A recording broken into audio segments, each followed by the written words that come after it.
guess we didn't even get the crickets. They've all gone to sleep. No crickets. Would y'all, did the winter come wash y'all away, freeze you to death? Did you get consumed by the occupier?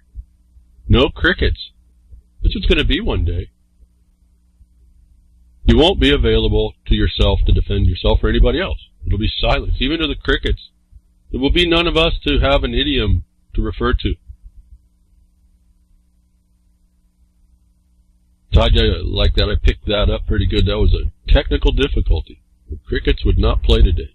Boy, I told you this year might be coming out to be an interesting one. Might be an interesting one.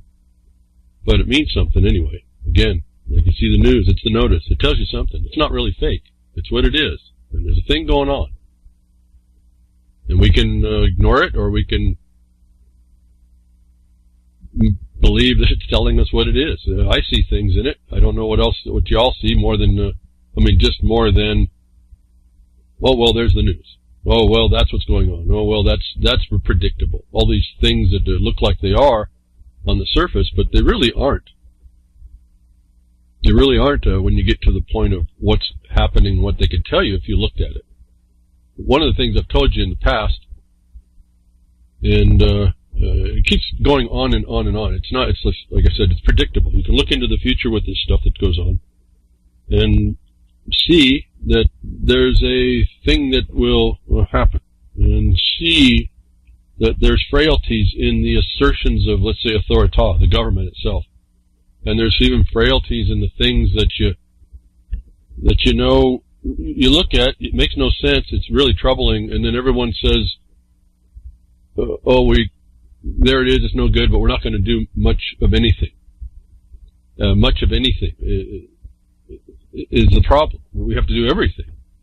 We were told that we would have to do everything. Again, my mind just goes to Thomas Jefferson. An educated mass of people will have to be vigilant against the encroachments and occupations and invasions and intrusions that will come in upon established society. One that really doesn't exist prior to its time, this United States of America. And then I want to focus now closer to the law of the land, where people actually could start owning land without servitudes to a so-called sovereign, someone who, by whatever authority, claimed power to dictate to other people. And so there's a line, you got to make a line somewhere for yourself. You can't just say, oh, this is no good and we can't do anything about it. If something's going down and it's not supposed to be the way you thought, you're going to have to figure out how it got taken down and then go after that, because that needs to be excised and removed. And I told you there was going to be a race here coming when I started broadcasting. Now fully 10 years. I've been broadcasting in a couple of different networks. Now here on reallibertymedia.com. And for those of you that can't hear me right now, but may pick up this broadcast, if you hear the file tape, podcast, pastcast, where you can find this live is rlmradio.xyz. rlmradio.xyz is probably the quickest way. But we're on iHeart, iTunes, and various other Spreaker. And thank you, Grammy Mary, for what you do there to keep that going. It makes it real easy for us to get onto the internet that way, and then cast this thing out to other places like the YouTube, where a lot of you can pick it up and recast it out again. So, but this is BTW RLM 302, BTW RLM 302, before I get that forgotten. But there's a lot of places to find the broadcast. But I've told you that you can look into the future from, and I don't mean the past in history. I mean the past from the machinations of the government, those in power. And we now see it's clearly coming out now. Those in power are psychopaths. Those in power create a caucustocracy. The worst among us rise up. If you don't like, and not even the politics, just what they tell to us. This girl coming out of New York, I think it is. I don't even know her name. She has become the youngest congresswoman. If you don't listen to her and understand the ignorance that's coming in to fill the seats of power in the lawmaking condition, you missed a big trip. We're falling flat on our face, and this is what's starting to come in. And I told you last week about Generation Z. Those kids coming in behind that. Boy, oh boy, we messed up. Those of us that had the opportunity, we're still not dead yet, but I don't see the change, and you can change my mind about this anytime. Boy, oh boy, did we mess up. Yeah, but here we go. We can come and see that authority is actually authorita, and I told you how to address this.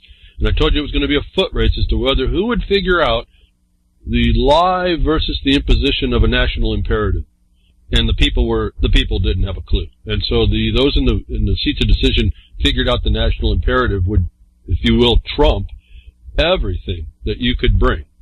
And I looked at that out of my experience and said, well, the only way you can defeat that is to trump that by showing it's a fraud, by showing that it's a pretext or a pretense, however you want to approach that for the purpose. And we have the evidence of it. I've talked to you all. You can address a lot of this stuff. You can go after it. You can do what you can to become the stick in the spokes, if you would just will. A lot of this is just letters. A lot of this is world. You complain about it being the administrative world. Well, there's a way to go after that. Once you figure out that is the case, there is a law side, but and then there's the equity side, which is the law that doesn't get recognized by authorita and imposes upon your rights that doesn't otherwise have a remedy. That's the equity side. So it's those things that sit there, but they've been really overwhelmed by this methodological approach in invasion in this country. And I'd liken it back. There's a couple of different levels and a couple of different approaches in it. And it depends on what your facts are that you have and that you've studied that you want to go down and you can prove to yourself. I can prove quite a number of potentials and probabilities and possibilities. Some are working, and I focus on a couple of them because those are the most dangerous. I looked at what I had to look at, and they were most dangerous. And one of them is the military consequence, and one is this foreign invasion consequence that I keep referencing through the sustainable development part of it. The World Bank, the monetary side, the sustainable debt, all that's nonsense. These are different types of invasions, but I think I have an information today that was written by somebody who brings up, she doesn't do it this way, but she brings up, when you read inside the context of the article, at least for myself, I can see the evidence for you, not for me, that's why I can see it, the evidence of how the military works the same as this other foreign invasion. In fact, you'll find that in places they start to overlap. They use the same language between the military invasion, military imposition on your lives, and it's not inconsequential. It is what rules the day. People may not really appreciate that, may not believe it, may not understand it. They don't understand why they don't have the rights they thought they had because they didn't understand what they were dealing in. They keep coming up with a bunch of stuff, won't listen behind the woodshed to start bringing get the most basic foundation about how this would work in a military consequence, an occupational consequence, notwithstanding what you think is out there, and or a foreign invasion consequence. These are both also treated under international law. And I do that as a nebulous idea for what I told you I read a long time ago in that encyclopedic presentation to us, if you're wanting to read it, or willing, the Benedict's on Admiralty. And then, so that starts to fold, all this stuff starts to fold in my mind when I read stuff. Allow me to look at things and say, listen, we are in a bad way, but it's not completely done here. We can see, if you will, the dystopian technocracy coming and all around us and coming onto us, and I tell you, you buy in, you plug in, the silent weapons or quiet wars, it's all there, folks. The thing is how do you not engage it? How do you avoid it? How do you address it? It's so overwhelmingly powerful in a way. And it's all done, in my mind, with smoke and mirrors. It's all done with this false front. And I think I did a Twitter, the spaghetti western that we live in. I've commented on all these analogies, if you will. They're not inconsequential, and they won't do you harm, but in fact they really are just false fronts. We talk about them in the context of stalking horses, and I talk about stakeholders. I don't know that anybody's talking like this anywhere. I don't know. I don't hear it. And if I think I did, we would probably be doing a whole lot better as a people, because there'd be a better awareness. It wouldn't be just a big whining complaint. It would actually be, oh, there it is. That's what's going on. Let's stop it. And there's a way to do that. So I've offered on this our lives since the 9/11. They said America changed. That was a lie. They just changed how they were going to treat you is all. They were going to treat you like they'd been setting you up. And I saw that happening. And so I told you, I just said they went and done it. They pulled the trigger on everybody. The Patriot Act rolled out real quickly. They fined all of y'all within the misdemeanor content. If they suspected you of misdemeanor, you were then converted right there by act of law into an enemy combatant, which is really more now in the military consequence and how they would treat you. And then you saw, as I told you, about the murder memo that was admitted to in 2010. I think I finally reported on it in 2012 or so, about how they were going to go through judicial expedience. I have an article here that I'll talk to in the next article I'll talk with. The author goes through and identifies all this to herself and her readers, and doesn't really understand how it's connected. And it's not in the country United States. This is a universal military consequence. And so I'll get to that in a second. What I wanted to point out before is how do you address this national imperative of national security, the domestic security and all this safety and all this nonsense, when you realize it's a pretext? Well, that's exactly how you deal with it. But you have to engage. You can't not do it. And I've told you there was I think I got his name right, Jonathan Corbett, not James Corbett, Jonathan Corbett. I don't know. I haven't talked to him. Don't know anything about him. I saw a website. I've talked about him before. He wanted to go after the TSA. I said, well, he's got a good momentum going, but he needs to know some basics. I asked a few of you to maybe contact with him if you're interested to work with him, get together to work together, maybe take my ideas up and start to apply them. And I've told you here, I think it was last week, again, and I got some more things down the tabs. The tabs are like 60 tabs down already. I'm so far behind every week. I now see people reporting on things I was going to report to you on months ago. It's now coming to the surface for most people, but it was there to see before. That I said that people who, you don't like this imposition on your right to travel through the airports, you're going to have to address it, and you're going to have to address it administratively, and the courts came back and said that, and I've pointed all that, how they did that after I told you that. Jonathan Corbett was one of the guys that came to bear he wanted to fight all this. I said you might be able to get together with them. If you're not in it and you don't have anything to risk, you'd be the best people to jump into it, was what I also told you. I said, but you're going to have to address it on the pretense of a national imperative when there isn't one. And the rule that's already admitted, when they got the rule that came out and they had to admit, or the court admitted, that there were certain limitations upon that authority, then that's where you open up the door. You open that door and you go in there and you maintain that narrow path. And I explained all this before. Well, it comes out today. And last week, I think I talked about the fact that the TSA agents were not getting paid, and that meant a different way to approach this. That meant that they were not essential. And I told you that pretense and pretext is going to be the Achilles heel to this whole thing. Well, that non-essentiality is the weakness given. If it's not essential, then what's the imposition, the right of imposition in the minimum? Because the minimum imposition is what they have to put on. And when you go read the proper stuff, you'll see all this. You'll see the words. You won't even take my words. You'll go copy and paste it right out of the objective basis, the black and white, the rule, the policy, or the law. And you'll compare them all, and you bring them out, and then you compare them to the actions. And that's how you start to get to what is the minimum they can do, or what they need to do, and expose the excesses of that. And I told you last week, again, I'll repeat myself again, that I said that the lack of payment to under the federal shutdown is a window of opportunity to see what is essential and what is not. And the TSA has been found to not be essential.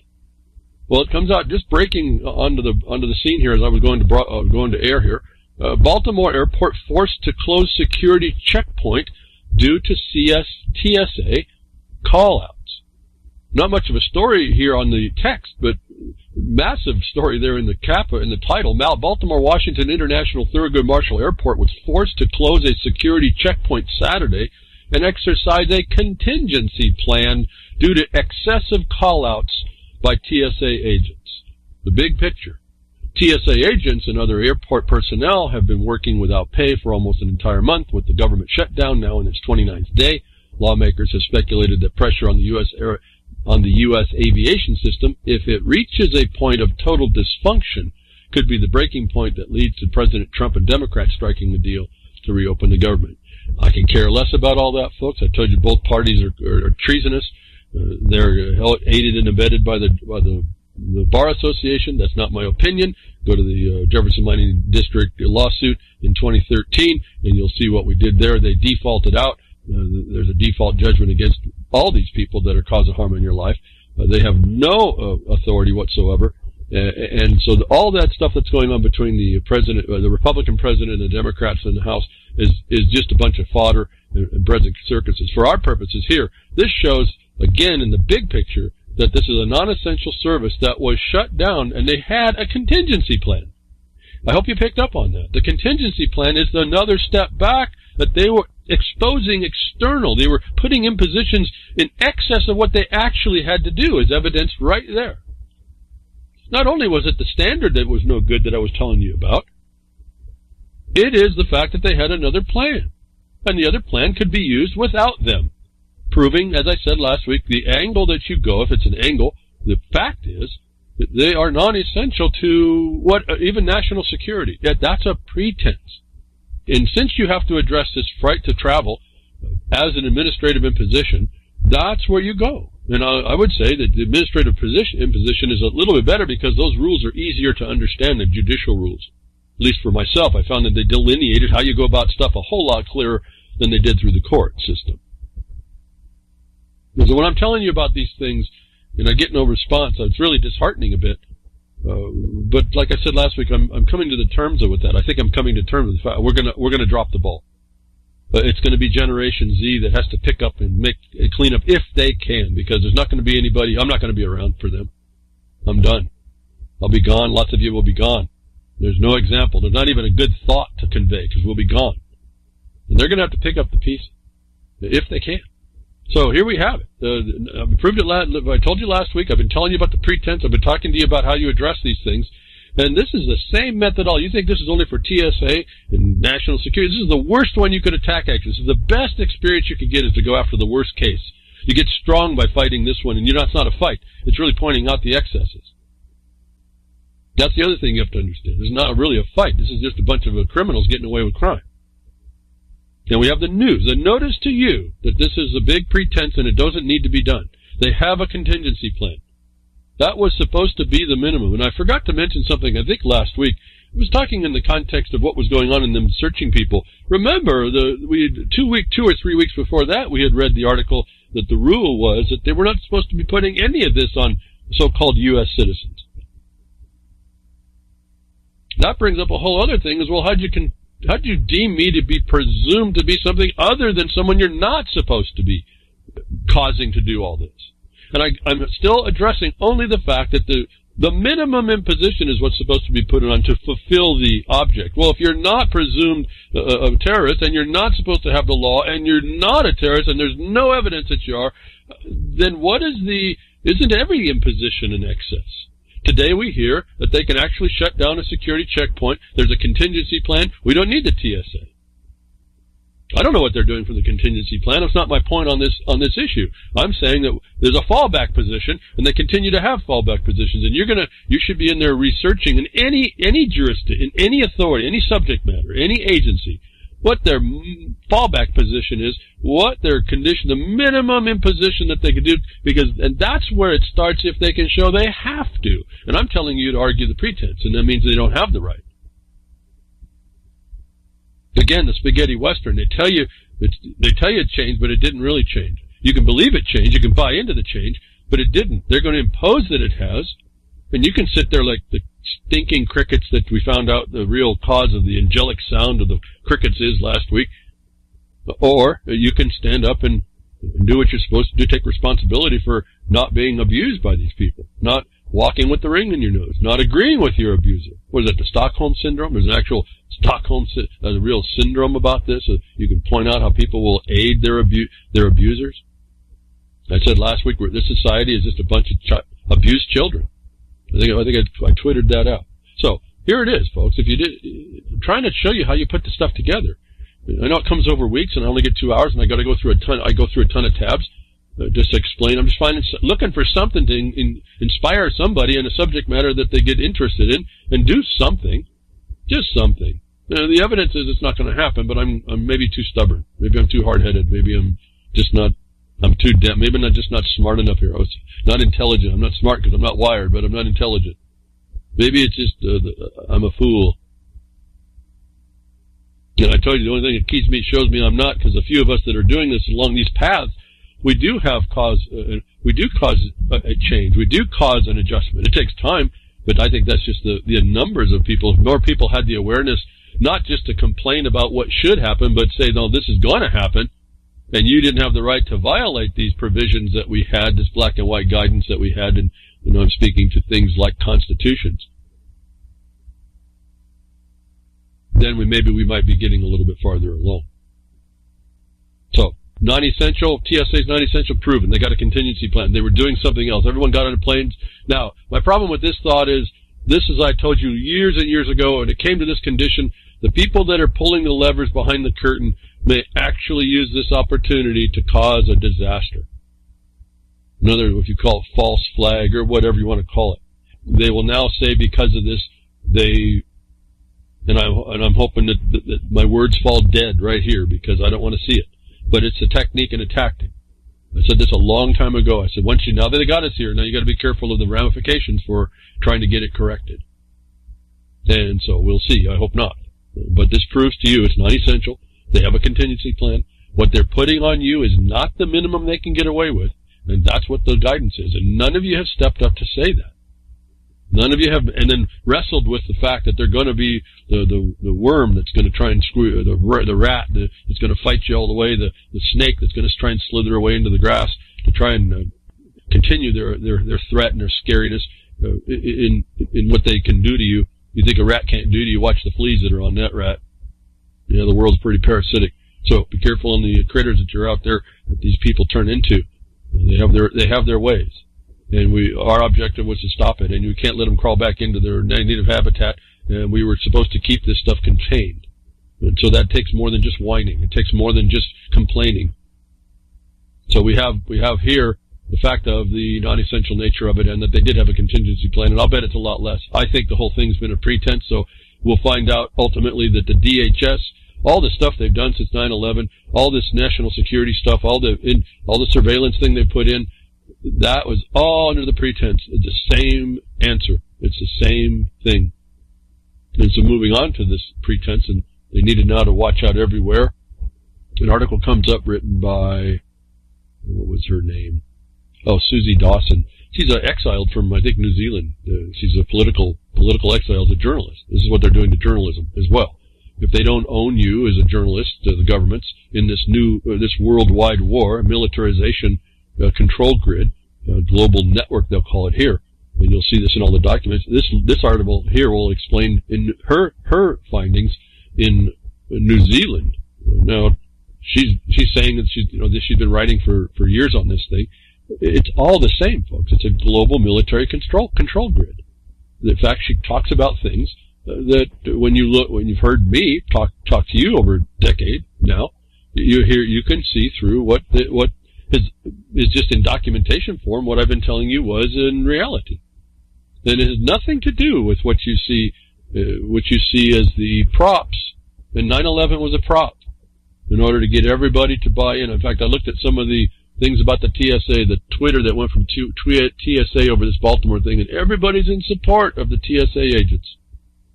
I told you, folks, the society is an abused child. They don't even know how to look at what they're looking at. And I don't know what to do with it except come here and tell you that, and I hope one of you is maybe more intelligent than me to figure out how do we get at these people that are like this. And it may be an impossibility. We may be too stunted in our development. I don't know. I really don't know. I'm not the guy to figure that out, I guess. But I can tell you how to look at all this to figure out how you do address the tyranny that we see, and not just as a statement and a whining. There's a tyranny. It's fine. It has a method, and you'll hear it again in this article. There's a method they set out, and it's consistent with everything else I've said as we go through some of this. I won't read the whole article. It's actually a very fascinating article. It ends up bringing up the fact that she was targeted, and that's partly why she was exiled, and how the government, the psychopaths inside the government, adjust things in order to stay in power. And there's no mass awareness, in other words, in order to figure and check it. Now, the other problem is with the New Zealand and Australia and Canada and the British in the UK. That's a monarchy, an extension monarchy, right? Democracy, monarchical. Democracy. There's a Queen's governor that comes in, the Governor General that comes in and makes sure that everything's to plan. So this is not an extension outside of the same realm. Now you know the connection between the United States and Britain. And remember, I keep telling you there were some connections before the Constitution that went through the Constitution. Article 6, it said prior engagements in debt shall be law of the land. That's your law of the land. And so there's a long-standing problem with this connecting, this reservation of right. And it ties back to the Netherlands. And it ties back to what you get back into the international order. I mention it, I talk about it, you all can go not research it or research it. It's up to you. I don't know what makes it important to you to see the cohesiveness of this structure and that we have something to address. It's not just not an opinion, it's just not a fantasy or paranoia or anything. It sits there to control every aspect of what's going on. It's literally killing you folks. Now, I can't address all of it. I can just tell you it's out there to address. Like I do what I can. And we're running up against some pretty formidable problems in the fact that the system is pretty wired generally to distract or derail what is accountability. And that, I think, again, is answered by numbers. As you see, the French people are showing, I think that they're being overtaken a bit. I think that they're being misguided either in their own intention or someone's grabbed the handles and starting to, again, adjust that. But you see the military onslaught on that mass resistance. And I've told you to be careful of that way because that's already been in the books to be planned for. And this article talks about that as well. Exclusive, the spy with their little eye. 5 eyes, a part of what NSA calls internally, its global network, have their dirty fingerprints all over the latest spying scandal engulfing New Zealand, writes exiled Kiwi journalist and activist Suzie Dawson. Now, I'm not going to read you for all that, and there's too much to read here. Quite an article. I'll read you some highlights. I want to put together some points for you. That within her research and finding, you'll see what I've been saying, and now this expands. If I want to help, this can help us to see what I've been saying, but from another perspective, that the oppression and tyranny and militarization of control that we're under is global. And she found it a whole different way, went her way, but in the explanation, we'll go through the explanation a bit. I'm only going to read some certain passages here, and I'll then touch back and show you how what I've said before touches right in the show that this has been going on for a long time, and certainly longer than her reporting window, which it looks like starts to go back from 2014. You know, I've been talking about this stuff for many years, and I was writing about it back in the late 90s, and I was finding it out in the middle 90s. So this is that's my lineage, not to be first before, but I'm telling you there's a long line of study that can be had to show that this stuff is way before what's being found today. And we all should have known this, and we all should have had this in us when we had all this stuff in us when we saw 9/11, because it was all out there before 9/11. We may not have been so receptive to what was going on. She writes, in the wake of a bombshell release of the State Services Commission report into the affair of Russell Norman, Norman wrote, quote, "My key takeaway is that under the previous government, no one was safe from being spied on if they disagreed with government policy." And so that's almost a given in this militarized condition. I think it's just, you just think that we're going down Google's just peering in on you. No, they're a government military contractor. This peering has been going on for a long time. The plans for how they're going to keep track of this has been going on for a lot longer than you think. The things I talk about today that we're fighting today have all the so-called legal authority been put in statutes in this country, the United States of America, back in the 80s that they now build on. The principles of the police imperative, the national imperative, the domestic security imperative, were set long time ago. I think Lincoln really perfected that pretty well. And so you hear me refer periodically to that, why Libre Code still becomes relevant, and it's international law as well. So you keep coming around, you keep reading about this. Maybe just being found out by people over many years of research, but it was all in the books if you read it before that. It was all sitting there to tell you if you had the eyes to see. And if you have the ears to hear, and you're listening, and you know what I'm saying, and you know right where to go to find it, and you know that you've got something to do. And if you don't have the ears to hear, you think I'm just maybe talking about interesting things, but you're not going to be motivated to work out how to make this thing stop. As I think I was told in the chat, RLM chat last week. I'm cryptic. Okay. I guess as I responded, that's my cryptocurrency. And I apologize for it being cryptic if it is, but that just means maybe there's more study to do in the subject matters. What I would say is the way I'm telling you to look. Not because I say, but because you'll find your fastest track is what I'm showing you or explaining. And if, again, as I ask, if I'm not explaining it so correctly or clearly enough, send me an email, at markonthebeast@protonmail.com, and I'll see what I can do to straighten a bit up and guide you again on something that interests you. And again, if I'm talking to you and it doesn't interest you, it doesn't matter. It really doesn't. I'm just literally one ear and out the other. You tune it out. You go do something else, and that's it. So there's all kinds of target-rich environment. I keep telling you we're in a military consequence. I use that analogy because it is target-rich. If you're going to go out there and try and take this thing down, you could do it. You can do it pretty quickly, I think, as a mass. So you can. So she continues to write, at its core, this scandal, again, this is the Five Eyes Global Network they talked about that was exposed that no one that comes against the government would be free of scrutiny. And it starts to have to build your calculations on how then you do address this. And it's because I do this, because I use that as a calculation, it allows us to address things like the imposition of the term sovereign citizen, and to address that in ways that show that the government is actually the sovereign citizen, that actually the term is used to mischaracterize and interfere with property rights and or other rights, and to defame someone, and to evade the duties that are imposed upon those that assert it, that to destroy a thing that the government has no right to destroy. And I'm talking particularly in property rights, and then utilizing the instrumentalities of the government in order to work that through. And those people start to see, or they're wired to see, or whatever, they're told to watch out for anybody who tries to bring a remedy. And you need to be able to know that. And when you put yourself out there, they're going to come and attack you.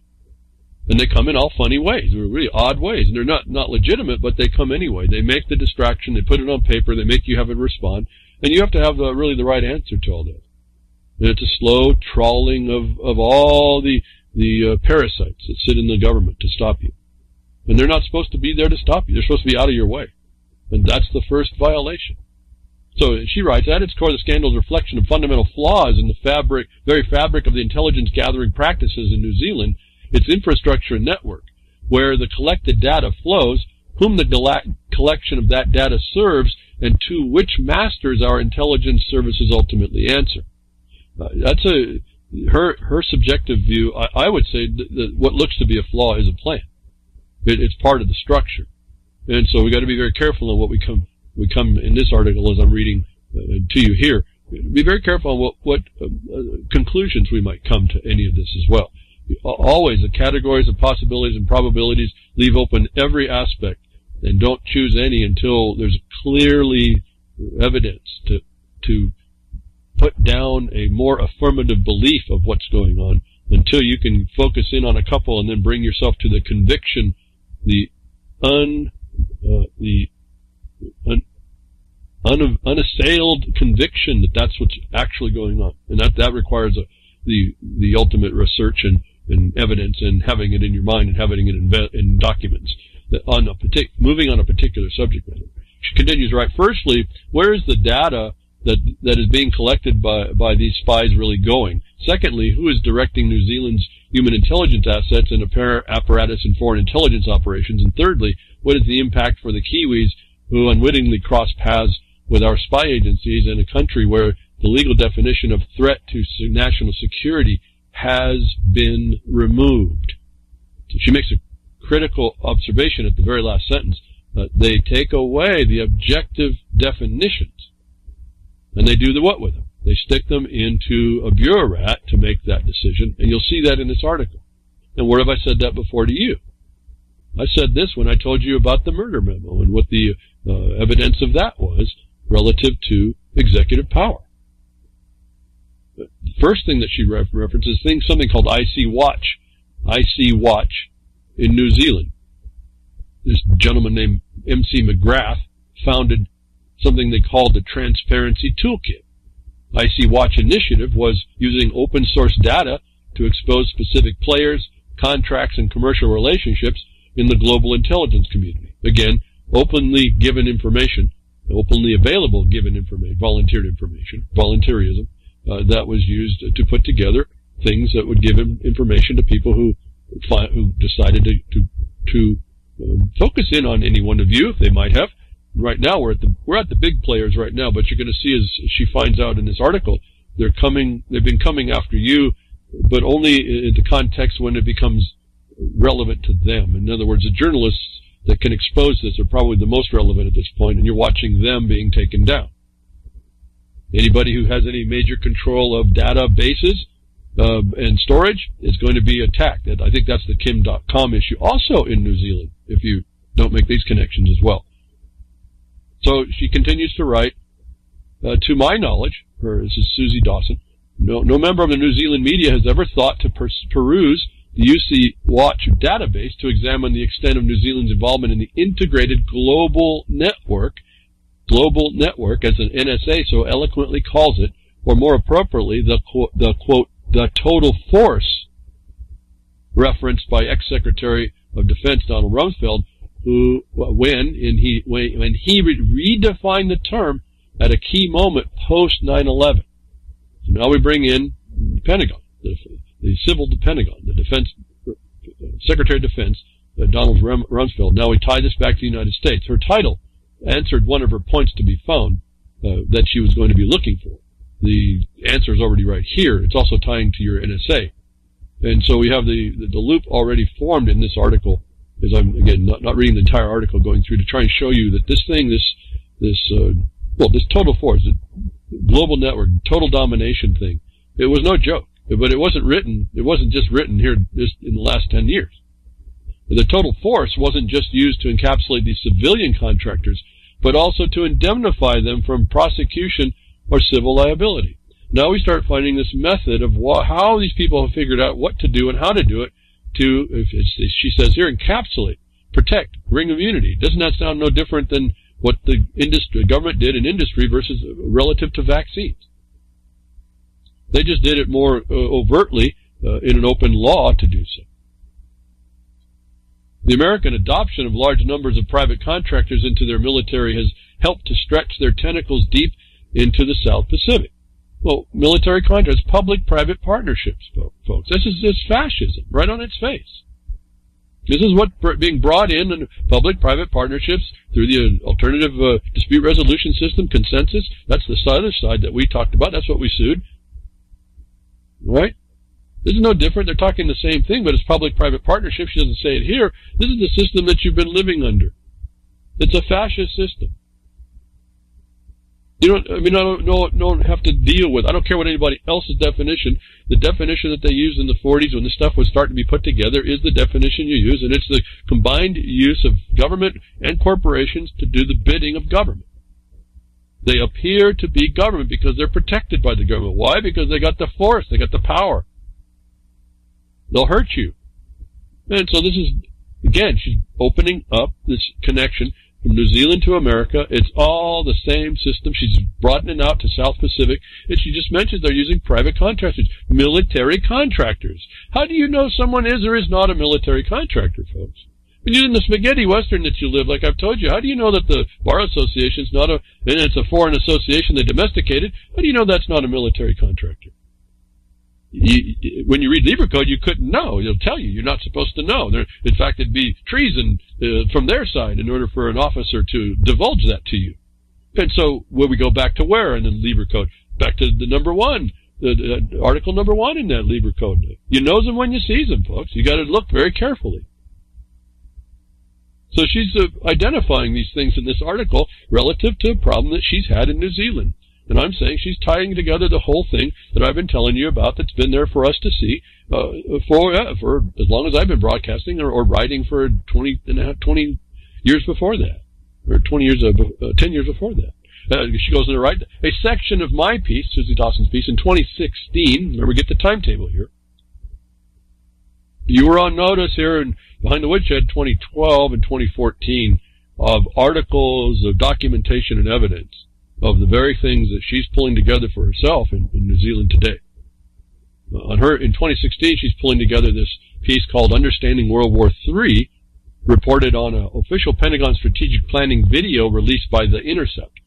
And now my one problem I'll tell you is that this is also a bunch of people that are supposedly media that are also, I think, part of, and I don't know if Suzie Dawson's part of it or not, but she refers to enough people inside the surveillance system where I came up with the idea that, for myself, that maybe we're dealing with Snowden, not really what's up. We're dealing with maybe a false front of that too. She's referencing, self-referencing things that are in that system as well. However, to me, that would be noticed to us more than a divulging of a secret, if you will, that was not known to us. So she says this video was released by the Intercept, which revealed that the U.S. Army considers the urban landscape of the world's major cities to be ground zero combat zones of the future. This contextualizes the militarization of police, including in New Zealand, who have been supplied with military-grade weapons and training. As a summary, as summarized in the piece, Suzie Dawson's piece in 2016, there is now evidence that stormtrooper-like riot police serving as a domestic army is in fact in alignment with the strategic plans of the Department of Defense. This video invokes military counterinsurgency doctrine, quote, honed in the cities of Iraq and the mountains of Afghanistan. Now, I read all that, and I said, haven't I reported? I don't even remember, folks. All this stuff is so just water under the bridge for me. It's just information. I think I've reported about this. I think it was the United States military's document that talked about megacities and the urbanization, warfare for urban areas. And if I remember right, that document referred to a UN document that was written in 2014. It's always sitting there as she's finding out today about this stuff, about turning inward. I said, but that's just them now focusing inward on the plan that was already there that they had done. Don't forget, they had done that in Lincoln's time. And please don't forget, I hope you got that broadcast where I read the proclamation was supposed to end the period of the Civil War. I think it was Andrew Johnson maybe, that it did not. It, in fact, enveloped Texas, didn't it? It said we're going to have more people here. But they promised to go down and become invaded by the federal authority. So back to this. The Department of Defense is a complete condition that we would have the riot police are military. Consider that in what happened in France. Let's jump right over because this article refers to France as well. What did they do? Immediately brought out the so-called military police. The national police. And there is no national police in the United States, but they want to call you that it is. So it's these subverted systems. And when you take federal funds, you're going to be part of the federal system is the other thing. Don't forget about the follow the money aspect. It's not just who you go after to find out who may have done the dirty deed. It's you find out who the allegiances are. And there's laws in the states, if you look, when you take federal funds, you have to follow the grant method, the grant rules, the grant policies, the laws that grant was written from. The article here goes on to say, in the video, the U.S. Army repeatedly refers to images and militarized riot police as our soldiers. Now, I remember distinctly, don't remember which article it was, what broadcast, you're not going to be able to see, I'm not going to be able to tell it to you. I remember telling you about this years and years and years ago. I said, here's the admission. If you didn't think your local police were militarized soldiers, here it is. She finds the same thing through this video. You can pick it all up when you get this link, if you haven't already found it. And she shows a dialogue that was within the video and talks about the Oz-like voice says our soldiers will have to operate within these ecosystems with minimal disruption and flow. Riot police, our soldiers. Let that sink in. Okay? Let that sink in. That's what I've been telling you. That's what I said. Let that sink in. Think about what they're saying here. Take this literally, what's going on. This article points this out as well. You see, this article is a summarization of things, not just on what I was talking about, on hers, but you can see within this article, summarization of what I've been telling you for years is in the documents that a researcher has found and in videos that are produced for your notice to tell you what's going on. And I think the Megacities document that I referred to, that I reported here, explained a little bit about that, but that was from prior. That was just the culmination of the projects. And then as I think about that, this is where someone like Alex Jones would have been beneficial to all of you all to listen not to the sensationalism rhetoric, but the documentation that was showing this was going on and understanding those things. Then what he didn't do and he doesn't do, then applying it. So she's starting to apply it here. And so your mind, if you listen to Alex Jones and all those programs, the Iron Mountain Project, all this, even Silent Weapons, Quiet Wars, all these projects, all these things, operations, you start putting these now in practice, you'll hear these ringing true here. Not the sensationalism about it, but that they're actually functioning, and then when you have to do the analysis, that realizing what that does where you live, and how you live, and how you might address some of these things is what I've been trying to get you to start looking at this.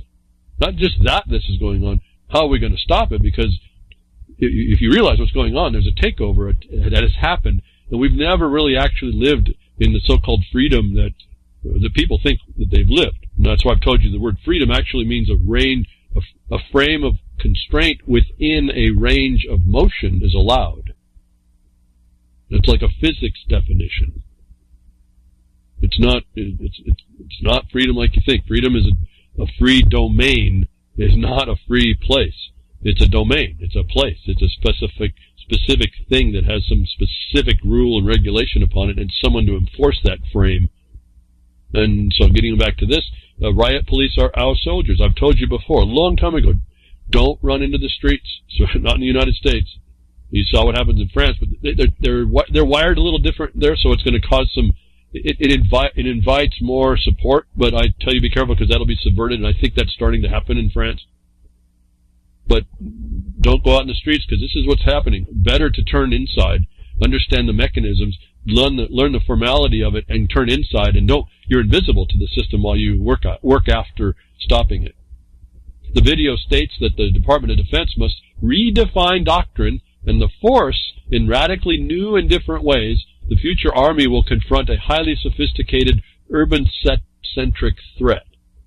No, they don't define that, but the military can't handle you running around in a proper way necessarily. I mean, they can identify you and then stop you, but if you're doing it properly, the way I've been asking you all to, you don't put yourself in jeopardy, and you don't give them a reason. You are always pushing what the law is, and that works even against them. That's why I tell you, stay in the black and white. Again, they can be ultimate criminals, and you'll never see a remedy for that. But if short of that, like I've told you before, I've kind of made the comment, you got these people up the forest, law enforcement sitting up in the forest, a miner goes up, they say you can't come in here, we're close this road to fire. The miner presents this document that's the black and white, one simple sentence. It says, these orders that you're working from cannot stop me. They're not, the authority for the orders does not extend to stop me, and they have to pass. That's what I'm telling you to start looking for. It's, for the most part, a lot of this stuff is there. And you just have to go find it. Stop thinking about what you think it is. Start understanding that what's in this article here is telling you in summary the framework and structure you live under. And then start thinking, well, how am I going to move through that? The interconnectedness, talk about inclusion now, right? Stop your social justice warrior nonsense as a cover to cover that this is what they're talking about. The interconnectedness is an inclusion. There's no escape from this stuff. If there's an escape in this regard for military international, it happens to be through that little door I told you called neutrality. And you better be able to prove that you're in that status. The interconnectedness of U.S. law enforcement, not just NSA here, but all of law enforcement authorities with those of international partners, is further evidenced in yet another IC Watch entry.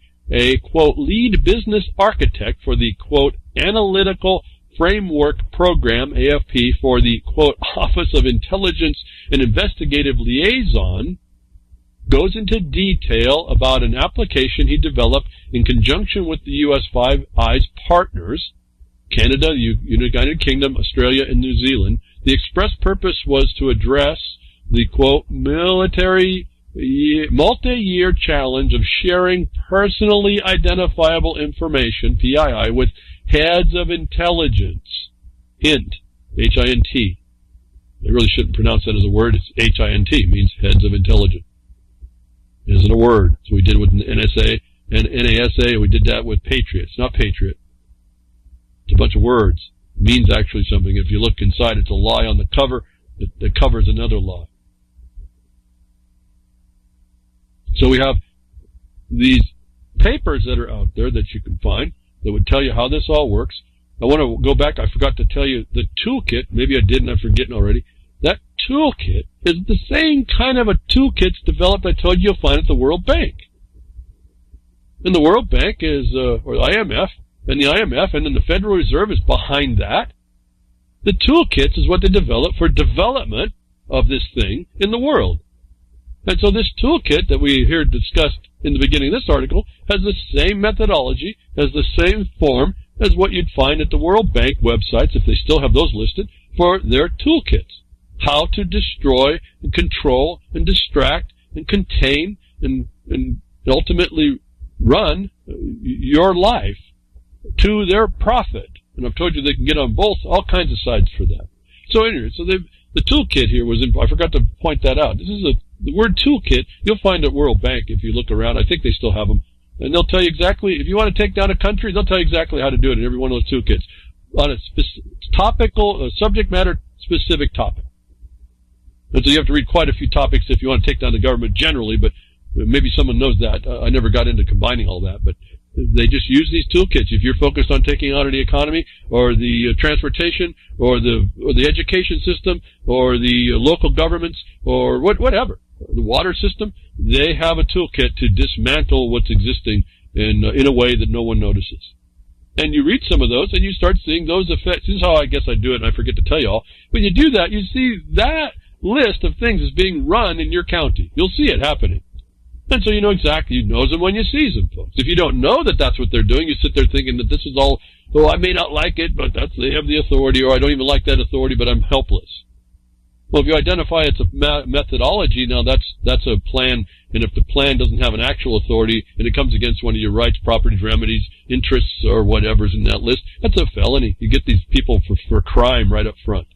So the article goes on to say, he makes specific, after talking about the integration, of the global integration to federal law enforcement, he makes specific reference to having utilized, quote, the Federal Bureau of Investigation, FBI Law Enforcement Online, LEO, web portal. How many times I've heard monitors talk about the so-called law enforcement officers in the public lands as LEOs. It's all tied together, folks. They're all criminals. They all look like law enforcement, but they're all criminals. The existence of web portals where intelligence agencies across the global network can both request and receive information is further illustrated in the Snowden documents. The NSA has what it calls an information needs portal where its customers, so now you have the government, you have its private partners, and you have their customers, quote, parenthetically, which range from law enforcement agencies to foreign intelligence agencies to U.S. government departments and even the United States Federal Reserve, which is not a United States government body, can submit information needs requests. Now, I'm not going to go into this statement about not a U.S. government body. You can go find the act of Congress that created it, and you'll have to see in that act of Congress that didn't happen in the middle of the night when no one was around, but it happened right before Christmas inside session of the Congress. I think it was on the 21st of December in the year that it was passed, like 1913. It was done right at an open Congress. And it'll tell you in that document what all this is, and I can't remember what it all is. It's water under the bridge for me. I just know it's there. It's one of the things I hold out that you have to discuss, but it's not necessarily, except for utilizing the product of that institution, it's not relevant for the most of the things that I do. In fact, we make sure that we don't touch that rail. And that's what kills it a lot of the time, because when you touch the substance of the product of that it does have attached servitudes. Now, what am I talking about? You touch in the system of anything that has to do with that fiat currency or systems that work with the fiat currency or the derivatives.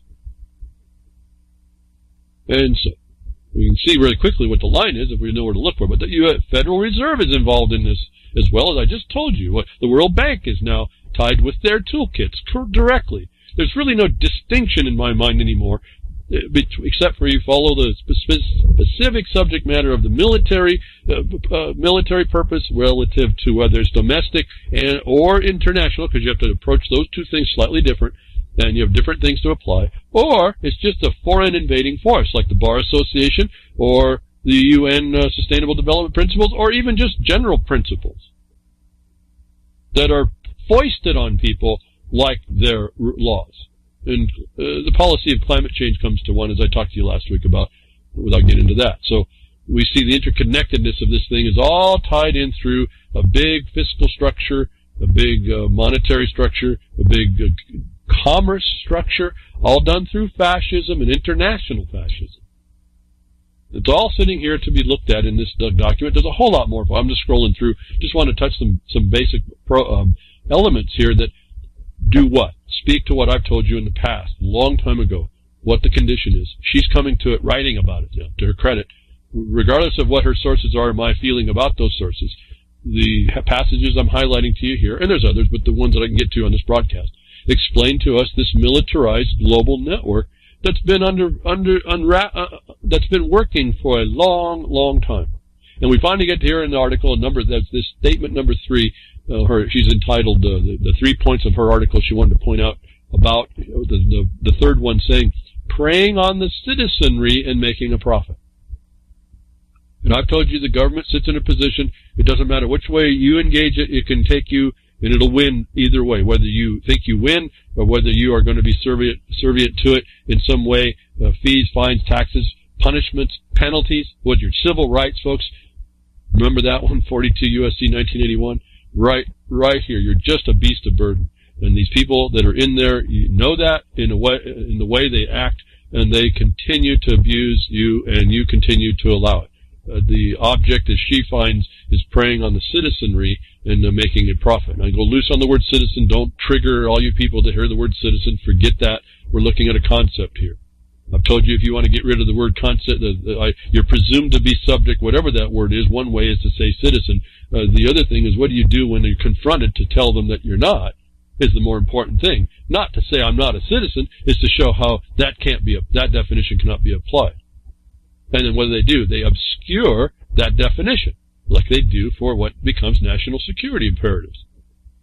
And then they do that. They do what? They allow the executive bureaucrat make the decision. No law. And she'll come to that here on how they prey on the citizenry. And it's not P-R-A-Y, although this is somewhat of a religion. There is no doubt that the U.S., in fact, if you go down one track, it is a religion. But neither here nor there when you tie in the holy sea and holy smoke with the climate change and all that stuff. Remember back in 2014 we talked about all that? 2015? Anyway, there is no doubt, preying on the citizenry, the faithful. There is no doubt that the United States influence on NZ, New Zealand intelligence sharing policy, was greatly enhanced by the ascendance of John Key to the office of Prime Minister in 2008. An IC Watch entry indicates the U.S. was directly involved in drafting enhanced information sharing policy for our spy agencies. What have I said about the use of the word enhance in the context of sustainable development, UN policies in general, the implementation of all this stuff, the modernization laws, enhancement laws? They're all this thing, folks. It's just a big military condition. And you got to understand that, and it may hopefully explain why, when you look out, things aren't running like it should. And I have to tell you, stop your expectations to see. You don't stop your expectation to be living under an objective basis that contains the government, but you're working with a bunch of invaders who don't care. You have to deal with that. So she goes on to say civilians, and I always have a problem with this word civilians. In one context, civilian means attorney. In another, it means that she speaks from a military consequence here by using the word civilians. And it may be proper within context of this article. I didn't look for that. The point is the use of it says you're in a military perspective. Or a legal system. the civilians are the ones that have the right. It's like talking about the whole people. The whole people are not you, not all the bunch of you. No, it's the legislators in the legislature. That's the whole people. Remember, you're a representative government. You don't matter. Only a representative has a voice. It's like electoral college, which is, in this case, the way they have it, a protection against another style of invasion. So she writes, civilians are being kept up in the ever-expanding dragnet of the, quote, global network, the logical outcome of mixing a perpetual growth model with surveillance industry. He's just describing what we're living through at this point as we buy into silent weapons for quiet wars. And it's an expanding business. And this is what I keep telling you. Be careful. You may think you're not doing anything. Someone will make it like you're doing something. And then they start removing the definitions and leave a bureaucrat to decide, now what are you going to do? And if you don't see this coming, I don't think there's anybody that can actually do much to protect against it. But at any rate, is an opinion. Maybe you're Superman or Superwoman. I don't know. In 2016, again, reference her time schedule here. She's referencing a law here from 2013. But remember that the executive expedience came out in the murder memo of 2010. So she's just even outside of her purview here. Granted, it was in the United States they did that, but in fact, she's referencing a time 3 or 4 years later. In 2016, the New Zealand government began desperately trying to pass, and eventually did, urgent legislation to further enable it to revoke the citizenships of, you guessed it, threats to national security. Simultaneously, they were proposing to redefine the legal term of what the term, quote, threat to national security even meant, and were eventually successful. What have I told you? This amoeba, this parasitic amoeba, does what it needs to adjust itself to get around whatever it needs to continually to prey upon you and feed upon you. It's beyond me to understand how, but this is global. Global, folks. It's almost beyond, it's like trying to think about what a trillion is to me. But it's here. It's right here. You can see it. You can see people involved in, invested in, doing it, and then hurting people. And that's really the thing where it starts to tear for me. It's hurting people, folks. Whether it hurts you or not, I don't know. This doesn't hurt me. I'm hurt in a different way, but it's the methods I see being implemented, as I tell you, that we are addressing as best we can. And I ask you to step up in that regard. We all need to be, I think we all need to be throwing our shoulder to that wheel or that part of the cart and shove it back up on the road and get it better rolling down to where it's supposed to do, not how someone has invaded and yanked it and stolen it, hijacked it. Simultaneously, they were proposing to redefine a legal definition. As I've been telling you, they do. This is a technique. As I told you, when I found a loophole in traffic citations, I found out that the cops wouldn't bring a court case. They wouldn't cite you into court till 30 days, and the law said it in 2 weeks. It was stale, if you will. They set aside you could set aside a citation for not bringing you before the court on traffic ticket in 2 weeks. I wrote paper on that. Hundreds of people used that paperwork. Within 2 years, that rule was changed. They made it 30 days. So then all the cops that were dating them for 30 or 28 days it was, or 20 days or 28 days, they were fine. So they took the habit of the system and they just made a law around it. It took 2 years. I couldn't use that documentation. Then 6 months later, I noticed the cops were writing them for 32 days. I said, let that paperwork goes back in again. We can stop it. And then what was interesting is then the court stopped recognizing that due process provision at all. And that told me we're in trouble, folks. These bar associations, they go so far, and then they just violate you. And that's another type of problem. But getting back to the legal definition changes, legalities, not law, not morals, just what they can get away with. Remember, this bar association said that. Where appropriate, we're going to impose and promote sustainable development where appropriate. And I told you that means where they get away with it. And because you're all crickets, they get away with it about every place. Every place. So they now turn on what I told you about the pretense and pretext. They need to take away the objective basis for what how one gives notice of what the national security threat is. And this is the whole point of your attack. When you remove that, you removed, at my note for yourself, because it has to be private to you, my notice of what act constitutes the threat. And you don't have the right to do that. And so you move an injunction through to destroy that provision. Usually they have severability clauses, so you're not going to do that. But you become someone who objects directly to the fact that you aren't given notice on what this is. It's like, what's an enemy combatant? That's one word you'd go right after. What's an enemy combatant? If they define it, look and see whether or not that's even accurate. I've told you they've defined terrorism to allow them to be terrorists, but that comes out of Title 50. Now, all that needs to be attacked as well. And that's under war powers. And they keep falling back underneath this necessity of national security. I told you, if they got there first, we were in a lot of trouble. Folks, we're in a lot of trouble. We're in a lot of trouble. And I don't hear anybody understanding this provision at all. I mean, I don't hear anybody. No. Unless I listen to my own tape, my own file.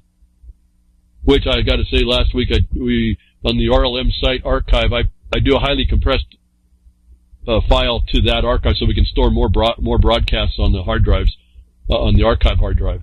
And when that Florida indie cricket sound I played was compressed, it disappeared from the file, which I found fascinating. The compression ratio apparently, the compressing of the frequency that matched or something to null out that sound on the tape. I had to resend up a file, so everyone got a larger file this last week because I couldn't hear the indie crickets. And that was interesting because that means it was like a test. You could see how technology has a weakness. Something is going on, but you can't hear it because another technology comes in to take it out. Anyway, so moving on to this idea, I thought that was pretty fascinating. Again, more time to work it out, but we got it worked out. In the words of the cabinet paper from the office, in redefining the legal term of what a threat to national security is. Now, wouldn't you like to know that, folks? And they know that, and they also know that if you have that, you can identify yourself different than that, and they have to take that out because they have to continue to keep you standing on the sands, the foundation of which they destroy. In the words of the cabinet paper from the office of the Prime Minister and Cabinet, as a result of their efforts, quote, the Act now avoids defining the term national security in legislation, allowing it to be adaptive to an ever-changing security environment.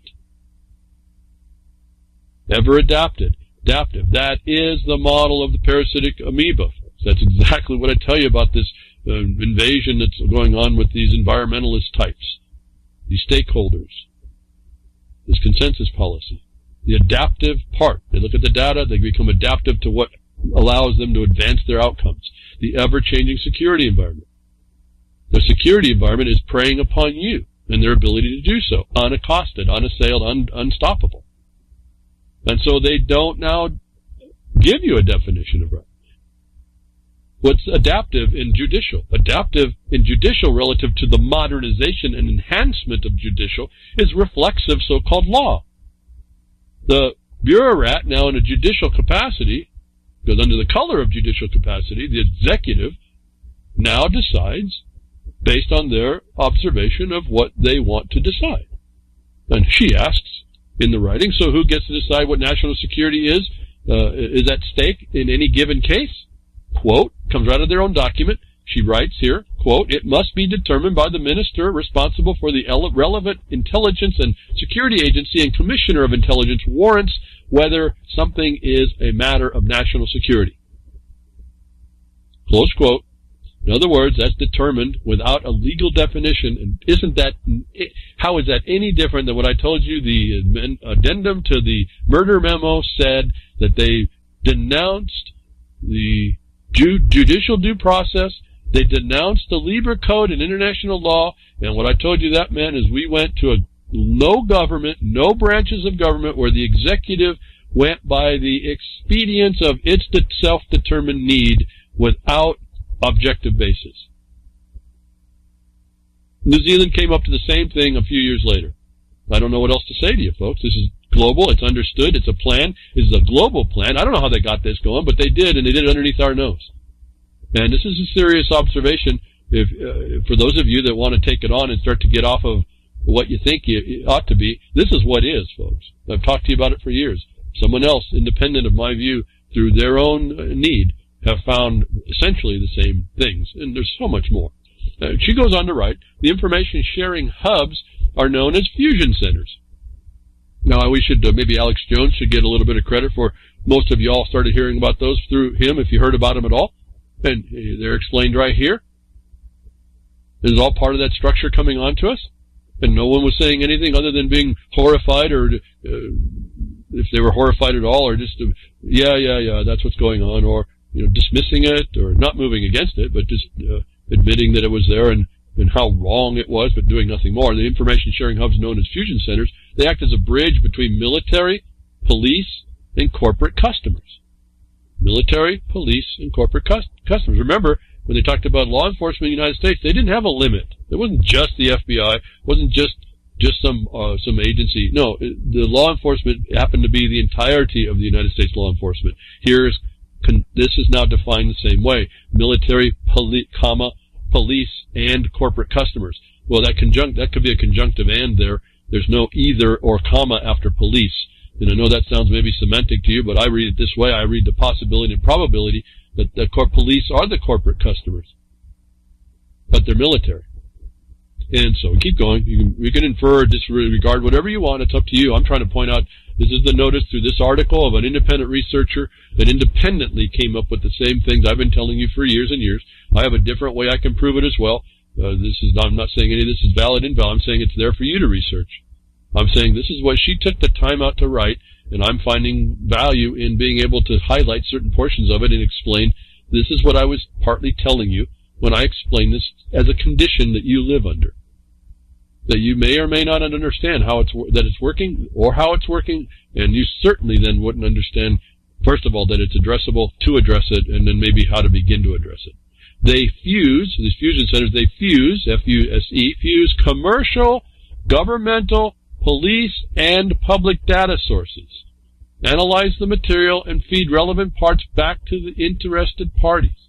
Those are the stakeholders. This is all the same system. But you notice they said government, police, and public. Government and commercial.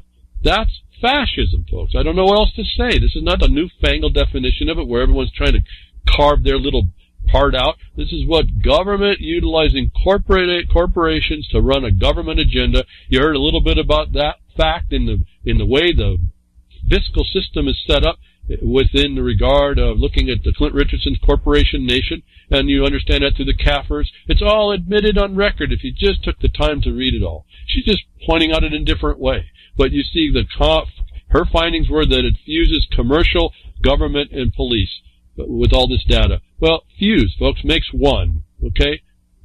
Government is not different than commerce. Not different than, it's not just that it's the commerce. It's not just that it's for commerce. It's not just that it's within the government authority in commerce things. This is also the commerce of the international. So it keeps being tied in and tied in. The Constitution actually addresses this. And it's not unlawful. And it's certainly not unlawful, if you will, in the context of a national imperative. The problem is it's been misused.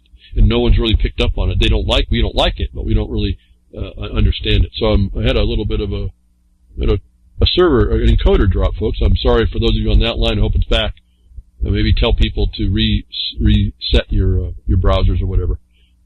Just thank you for the quick note I saw in one line on the browser in the chat. Vinny, thank you. All this data is available on the Five Eyes through New Zealand's military partnership and information sharing agreements with the U.S., such as that earlier reference in the IC Watch findings. So we have now a second witness to the fact of this condition. It's a fusion. It's a fusing of these interests. Corporation Nation already said that would be the fact, and that's how they've always been working together. I'll say always, I say maybe since 1954. That was where the states started to come into the context of the corporate entity that had to make records and keep books, and I can show you where, at least in one state, they tell you that the Model Business Corporation Act was instituted over the permanent laws of people, and the permanent laws of people were substituted for that corporate policy. And a foreign invader was then domesticated to de facto look like a domestic agency. It's called the Bar Association, who then threw everybody out, threatened them without having protection, and said, if you want to come underneath our organized criminal syndicate for protection, you have to make an application. That's where your applications come from. But it's private. As I say, the Bar Association in some states, for sure, in their statutes, is one of the original public-private partnerships, predating everything you've probably ever been told about sustainable development, UN, biodiversity, all that stuff. So going on, I'm almost done here, folks, for those of you that are still hanging there with me. I hope it's been interesting enough to keep your thoughts going. I hope you would then take this and start to learn to apply it, because it needs to be applied somewhere. The question posed to Ms. Dawson through, I guess, a radio station here that says a radio station, as she was discussing a lot of this thing, which was interesting for me. Not that it would be asked, but the fact is that it's a question to the media, or supposedly the media that you would think would be like the fourth, the protective force, which it isn't. But at any rate, the Wallace Chapman of the radio station, New Zealand radio station interview said, "Gosh, it sounds awfully conspiratorial, doesn't it?" All this that she had been talking about. But she responds to this in the writing: when the conspiracy is written into law and the evidence is overwhelming, it is no longer a conspiracy theory. It's a conspiracy fact. Well, this is the problem about even saying conspiracy at all. When you went to what they say is the law, well, see, that's presumed to be accurate. It's not been challenged. And the point isn't upon the theory of conspiracy, and it isn't even upon the fact of the conspiracy. It's the fact that it's open tyranny. And it's done under color of lawful government. And then I have to tell you and remind you, if you're reminding yourself as I said that, oh, well, what about your civil rights in the United States? It says you have the right, and only right, to pay punishments, pains, fees, fines, and taxes, and all this other, and other extortion, wrongful exactions or wrongful extortions. This is not a conspiracy. This is just the way, this is your life, folks. This is what you've agreed to live under. And I'm saying we expect anything different. And, well, first of all, how can we expect anything different? And then we said nothing. And then we allowed to walk in the ring with a ring in our nose. And then we didn't, when we were addressed at certain points, we're called names, we don't address that. And I'm finding out when they tell it, it's like any bully, they call you a name, you punch them back in the face. Now, you do that on paper. You call them out for the fraud, for the defamation, and they have to go away. They go away really quickly. Now, whether or not you're going to get the remedy for the harm that's done, I don't know. The point is that you've stopped the bully in the first instance. They're not coming after you much. They're not going to be after you for that. And until we step up and do it the right way, instead of looking for the tricks, I don't know what else to say about us as a people. I mean, again, as I said, I believe that I can't remember now. I think it was on Twitter. I wrote back, we're an abused people. We're like in a continuing Stockholm syndrome. The government pretends it's a Munchausen mother with a Munchausen syndrome. It's protecting all of us. And we never say, wait a minute, that's a lie. And we see that. I told you, the TSA, that's the evidence. It's a non-essential. That's a lie, folks. The whole thing is a setup. And getting over to this article was talking about, they talk about in the tags, this last one, exclusive, they spy with their little eye, the 5-eye. And France was named. I told you about getting out. Be careful. This is a military thing. They brought the military out, and we're going to, next report I want to show you. Last week it came out. The French police should use live bullets on yellow vests, was a suggestion of this guy named Luc Ferry. And that's a predictable statement for as horrific as that would sound. This is somebody who really believes this is what should happen and made the suggestion. And it's why I've told you, maybe the riots are good, not necessarily riots, the protest out in the streets is important to get people involved, but right after that you need to turn away from the streets and you need to infiltrate all the system with how it's been bad against you. Not just complain that it's bad, but show, maybe like Suzie Dawson has done in a particular way, how that happens. Suzie Dawson's problem is that she's exiled, like it says, an exiled journalist. She doesn't live in New Zealand anymore. They actually considered her a domestic threat. When she did a FOIA, what they have a FOIA there, they wouldn't, her response after she went through appeal, where the guy Norman got one that said that the judge declared in court that he was not under scrutiny. The judge in Suzie Dawson's case said that the agency had done the privacy code part correctly in her case. So they still didn't give her an answer, but they said that her exceptions to being told was proper. Well, I would just take that as you're being surveilled and you're being conditioned and you're become a threat. And why wouldn't you? See, this is the whole point I've been telling you. When you understand this is a military consequence, it immediately talks about the Patriot Act, P-A-T-R-I-O-T Act, and that you are an enemy combatant. It's why you had to start showing your papers if you want to have a bank account and prove your social value to the government, because they don't like anybody. Those parasites, caucustocracy, the psychopaths that have decided that they would pull that national security trigger because that was the safe place for those in government. And you hear that anybody that the government wants, they will protect. No different than you see the example in vaccines. These are the responses of government when you find that there's a harm going on. And look how long it takes people to figure it out. They're still arguing about vaccines instead of just going and doing basically what I've been saying. You have to attack the research experts for their lack of showing the fact of these other harms that are in the world now, and you show that the product data sheet, it does not address the fact of its imposition, its harm, its amount of the extent of its intrusion against the real threat that you're after.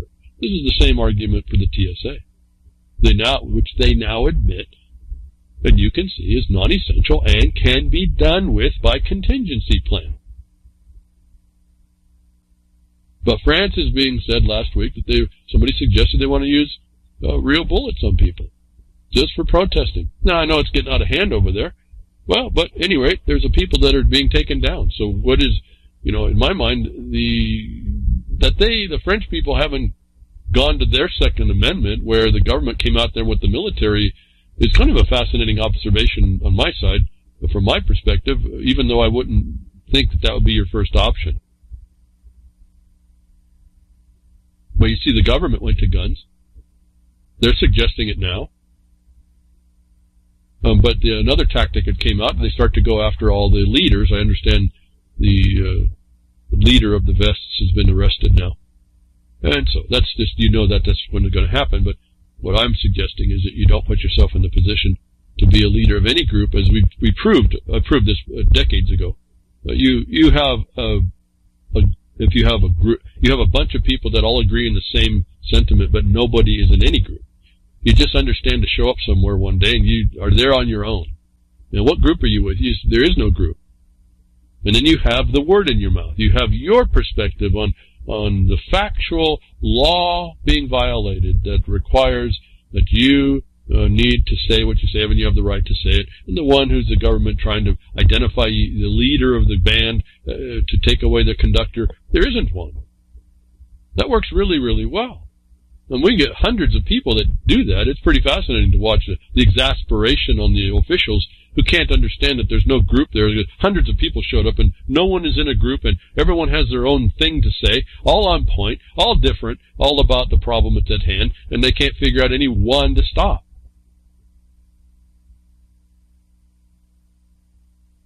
I sit here and think, in my mind, I'm kind of chuckling how that worked. What do you mean there's no group? What do you mean there's no leader? What leader to what, you ask? Didn't you hear what the commissioner did about this point, or didn't you hear about this? Has got to stop. And why aren't you stop? You're the cop. Why aren't you stopping the crime? All of a sudden now the shoe's on the other foot, isn't it? Again, you sit there in complete innocence and complete right. You don't take on the nonsense that they offer you. You don't buy in. You walk non-dependently amongst others of the same non-dependent will in your own responsibility. And yet you all full know that you're all together. And so, there's lots of ways to pull this off. Anyway, I'll stop. I mean, if you're not interested, I would suggest that I've done that. It works pretty cool. You can do it one-off and this and that, but you really need to move into how the structure from the inside is being eaten away by the inside, how to identify those inside the government as the cancer that they are, whether or not they understand that. And the ones that you figure out don't understand, you gently educate them and see if they'll turn. A lot of people will turn over some time. It takes maybe a half a year. You can fly information to them. They slowly see. We got a couple commissioners that have done it. Pretty interesting to watch the transformation, the real good one, where they actually start to become someone that starts to integrate with what has to happen, not the fairy tale of what could happen, but the thing that they're obligated to have to impose. I say impose, to actually do. It's really the thing within the police power that they're looking to protect in case if there is a real problem. And as one county did when the nonsense of climate change came up, the commissioner said, that's beyond anything we do at the county. We're not involved in climate change and can do nothing about that. And so they didn't even entertain it at that point. And the people who were there to try and impose that upon a production discussion walked out. The meeting was free of that taint. It's how fast and how easy this starts to work, folks. And it works in not just that context, in all kinds of contexts. So this police state sits there, the military consequence, the military police were over there in France. They're not saying they want to shoot people. This is all part of what I've been saying about the military consequence. It's global. The Suzie Dawson article shows you it goes all over, folks. It's all over. It's global. And she's just seeing it now as it affected her. It started to get her to do the research in New Zealand. And yet for us in the United States, I would say, and I think I've shown pretty clearly, we've been underneath this problem in various degrees, and the most now since Lincoln's time. But the military comes out nonetheless. The military is a pervasive thing that no one really wants to look at. They want to take these partners in contract, these suppliers of weapons, and they want to try to legitimize them in front of everybody. And those private contractors are somewhat protected. They still have to do try to do their own tests, and you'll see the extension of this military weaponization goes right into your hospitals in this story. Axon partners with a public hospital to rebrand stun guns as life-saving devices.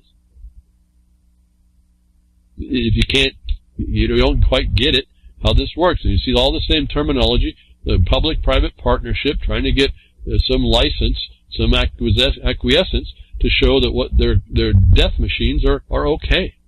Last month, an article in the Star Tribune revealed a disturbing partnership between Axon Enterprises Incorporated, the maker of the TASER, and a public hospital. For 14 years, Axon has been paying the Hennepin County Medical Center more than $1.1 million to help convince juries and the public that the tasers are life-saving devices. Axon has been paying two doctors between $20,000 and $36,000 a year to write hundreds of Axon-funded stories and serve as Axon medical advisors.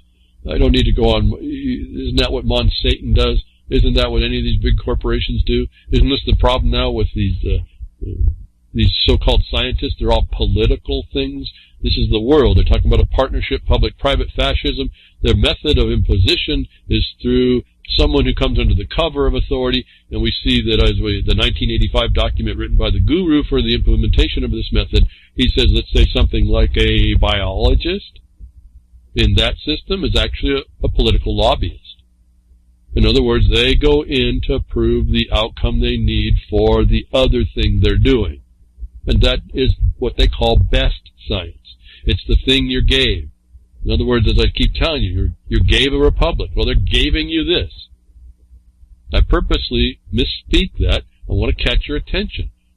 They gave you a bunch of stuff. Are you going to accept it? Are you going to buy it? Or are you what? What are you going to do with the stuff you gave?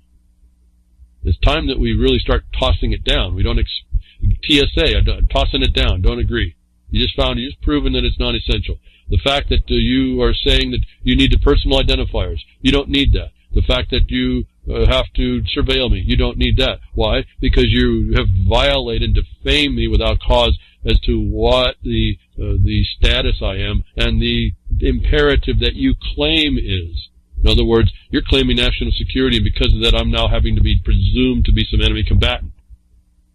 And then you're doing it on people that you ought not be doing it to, and then that you lied on all of that to get everybody involved is just building up the pyre for your fire, the logs on your pyre and funeral, if we were to step up and do that.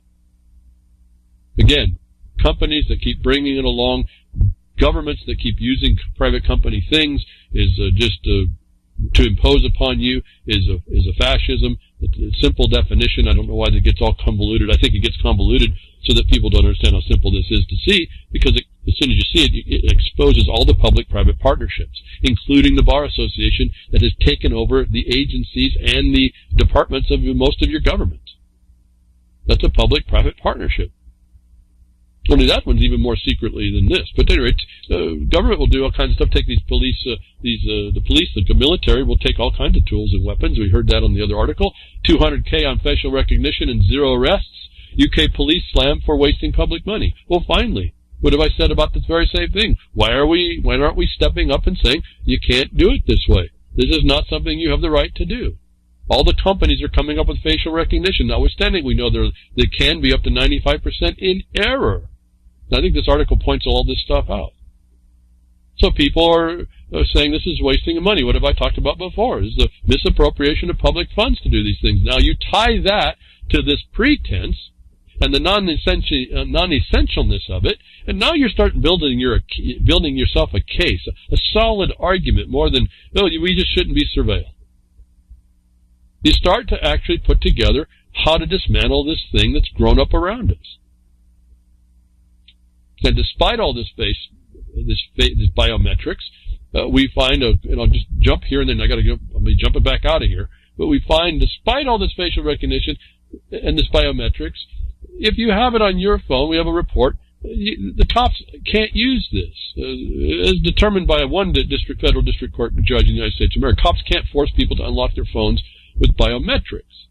Now, the thing I found interesting with this is the way the court ruled, and I think it's pretty fair ruling, notwithstanding my problem with USDC courts, as I've explained all their incompetence. From an establishment standpoint, not their knowledge, but the establishment of lawful jurisdiction, and over what.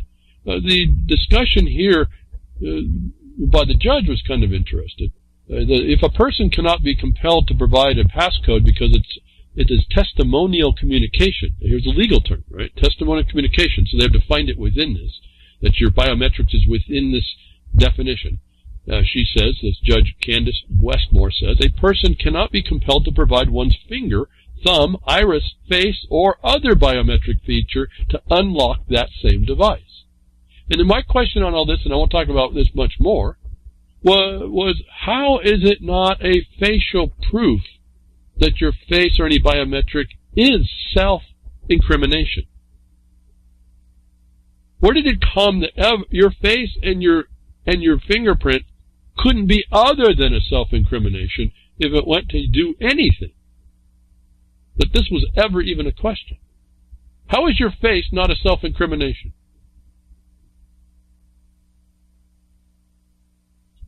Well, one judge says that is. So we'll see how far this goes. But you see what happens to the military state. They get the point first. Now you got to clamor and fight to get one of them to say so that it was no good. That's not an antecedent right. That's not a right being reflected in the first case. As I roll eyes, you get your right to bear arms 18 years after a wrongful act to take it was enacted. That's not that. Stop and listen. Look at that world. What kind of a world is that takes away your rights, presumed removal of your rights, and you have to go 18 years before you get the right answer, and then you hope it's the right answer? Cannot be the best we could be doing, and cannot be a system that we agree to. Given you have some sort of presumption of innocence built into you, which I have a funny feeling that maybe we really don't. I've had to develop mine back, and I think I know because I had to develop back. I think most of you all may not have quite that appreciation for what a presumption of innocence absolutely is. It allows me to cut through a whole lot of stuff. If I'm innocent, there's nothing you can put on me. And the burden's on you to put on whatever you thought you could. But then again, you're in violation for attempting it without the right. And a presumption of innocence is pretty powerful, more than you might think, and I think more than most people think or appreciate. It allows me to look at jurisdictional issues very easily and quickly. And I get to make those assertions that I think beyond what I've ever seen anybody else do. Not to put myself in any exalted place. What I'm saying is the lack of appreciation of what the presumption of innocence to an encroachment is not fully appreciated by the bulk of society. And how could you if you're all really sitting as a bunch of abused children? No, we lash out and we tantrum and we do all this stuff, but we don't really settle down with the responsibility that comes with being the man or the woman as opposed to a person, where the person has been a fraudulent assertion on you. Because remember, a man with a civil obligation or a woman with a civil obligation is a person. And the person is defined specifically within the statute of your voluntarily applied subject matter. And so it's pretty simple to see there. And if I haven't done any of that, there's a crime going on to someone that wants to assert the contrary. So we go on and go on. This military surveillance thing is all you heard. It was in the last article. It's federal. It's all across the United States. The United States is the leader. It even ties into your Federal Reserve. That should give you a big clue about this fiat stuff. Not a sole clue, but still you get a sense of the comprehensiveness of all this. But here we have a report. The feds are spying on rest areas, creating a multi-state bathroom surveillance program. Do I need to read more than the titles? This is just nonsense. But you look at the Department of Transportation, you realize they put on sustainable development. They're part of the smart thing, the moving forward, all this liberalism, the progressivism. They're part of this grant stream funding. They're part of the problem. They're a venue a veneer above your rights that encroaches on your rights. They're in commerce as well, so it's supposed to pertain to the truckers in commerce. But those of you who travel on the highway, the DOT and police are now spying on rest areas in real time 24/7. Well, I think that they're doing a whole lot more than, but here they're telling you. We can go on and read the story, but just think about this pervasive surveillance encroachment. And I want to remind you, we just found out that TSA is not essential. That means that their purpose is a pretense or pretext for whatever crime they're doing. This is an extension of that. Your DOTs are an extension of that. Whether it's federal at Title 49 or has gone and implemented through the states under their Department of Transportation. No different, I tell you, that the Clean Water Act is implemented in every state. The federal Clean Water Act is implemented by every DEQ in every state. And what I tell you about DEQ, that goes back to the Environmental Quality Agency, Commission, and that is going to impose one of the pillars of sustainable development. I read all the documents to you. Using the same method of destruction as I just read in parts out of Suzie Dawson's article that she found independently in New Zealand, folks. I just wonder, why are we having so much trouble getting what I'm saying or actually embracing enough to understand we do have something to do? And why isn't that happening? And I can only come up that we're not capable. We missed it. We're dysfunctional. At minimum, we're dysfunctional. And we'll bring up about every excuse to maintain that dysfunctionality, despite what we know. And I can't say I like it, but it's something like not what I want to do, it's what I have to do, I think, is what it kind of boils down for me. So, in this militarization, I talked about the Federal Reserve, that goes to the IMF. We talked about the World Bank. We talked about then they handed the authority over to China. I told you that, to make the global policies, because they seem to be like the pioneering police state on a global level, because they've got a big enough population relative to the global that if their programs work, it's easily scaled to the globe. And they were handed the thing. I've told you when it happened. I told you it was the IMF is a part of the BRICS, and they were part of that, and this was all coming down, and I talked about watch the blockchain and all this, and I told you watch your blockchain, it'll change, and watch that they're going to start to take control of it. Well, here's your first evidence for those of you that believe that it's decentralized or decentralizable and maintainable outside. For those that want to be regulated or even popular, and this becomes that problem, China wants to censor the blockchain now. Another story right here for us.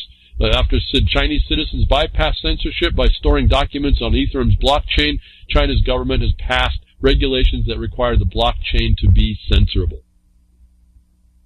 Quote, Chinese blockchain platforms will have to censor content, allow authorities access to stored data, and check the identity of users under rules set out on Thursday by Beijing. This is, we used to look at Britain for what's coming down the pike. Now we look to China. The pivot was to China, folks. Obama told us that. And here it is, and this is what it was about. And this is just another part of the global network, the militarized network, the net that's on you. And here, I don't know what more to say. I said it right up in the title. I said it in the first statement. I told you, be careful. The blockchains you're going to be allowed that don't be possessed by a control structure in a government somewhere. And if I said easily, Vince, I'm sorry. I apologize. Didn't mean to disrespect you. Okay, so China's going to, this is what I was telling you about the blockchains. They're going to be centralized by the authority of regulation, and the other ones will be outlawed. And yeah, you can use them, but that'll be like anybody that's ever done the black market stuff and all that kind of thing. But this is digitally connected in a world that you have no idea about, literally no idea. And it's so full of, it's Swiss cheese relative to security. There's holes all over the place. And I told you some of the hardware holes just can't be patched. And those have been understood, so I don't know what more to say. I don't know what you think you're walking into without responding to some of it. It's pretty, I don't know. I get kind of disappointed, a lot disappointed, and I don't know what more to think about. So I stopped thinking about it and say, okay, I got other jobs to do. I got other things to pull off and do to get fix where I'm at, and that's really how I just kind of resolve all of this, notwithstanding all the nonsense that's happened since again the first of the year. This really stupid stuff. Not that you can't handle it, but you're going to handle a bunch of nonsense. Now they make all this censorable stuff. It's access. Remember, that's just the access. The blockchain's involved. I told you whoever runs the blockchain or can control it is going to be your master chain. Yeah? All of this is written down. This is now understood to be a global thing. IMF is involved. Federal Reserve is involved. China's involved in making the policies. They're now implementing those policies on their population. I don't know what more to say. It's all integrated. Why are we embracing the nonsense around embracing this stuff and distracted by it? I don't know. But then we find out that, again, and it's going to be an ongoing theme, more than 25 million passport numbers stolen at the Marriott breach. Marriott has some good news and some bad news about the historic hack and suffered in November. If you can tell now how far back I'm reporting some of these tabs. I'm trying to get through some today. Didn't get it through as much as I was going to hope I could, as usual. I've got so much information now I need to say that funny, months later, people are now reporting on it, but it was news months ago. But anyway, Marriott, on this story for today and where I am at today, how far I could get, the company originally estimated 500 million people were affected by an investigation conducted by digital forensic team, slimmed down now to 383 million customers.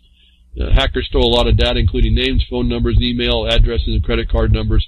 They stole 5.25 million unencrypted passport numbers and 20.3 million encrypted passport numbers. The company announced it would pay for passport replacements. So there we're talking about the integration now with how you travel, with your documentation, how you'll do that by a hacker, because the system is Swiss cheese, folks. It's little rats out there just love this stuff. And this is what happens when you have what they call censorable, hackable. There's nothing more evidence that this is the world. The brave new world isn't going to be so brave, but it is going to be pretty fearsome. If you buy in, continue to buy into it, continue to allow the global network of militarization, it's all there because of this. Think about that. If you removed all that pretense, we wouldn't have to be, the companies wouldn't be pressed to become fascists, because their whole goal is to make that profit. We know that now by the new, like I said, since 53, 54, they now went to the Model Business Corporation Act. This is all what it's all down to, commerce. And we were told that in the Constitution. So those of you that are constitutionalists, to take that to a very high degree of millstone, because these people now have figured out how to work this really, really well. We don't understand it. Researchers fear. I'm moving on and changing a little bit over here. what sickens us and what gets us troubles and frets and moves on into what also can sicken us. And these researchers fear wider spread of mysterious polio-like virus in 2020. They're predicting the future for you here, folks. This military consequence and network and global surveillance, control, regulation, imposition on the preying upon you is all told to us. If we just read the notice, the news as the notice that it is. Again, this is months ago, but this is also talked about this a bit, and I said they didn't understand what it was causing it. The CDC could not put together the consequences of the causation of this. After a record-setting 186 cases of the polio-like disease, acute flaccid myelitis in 2018, the peak has passed, and instances of its instances of it are expected to continue to decline until 2020. They're expected by the experts, folks. They didn't know what was this. They didn't want to focus on the fact that they were causing this by, again, just not reading the product insert very clearly on the product. And then you hear all the other failings relative to what these vaccines do, and the experts can't come together to figure out why. They just know it's on the decline.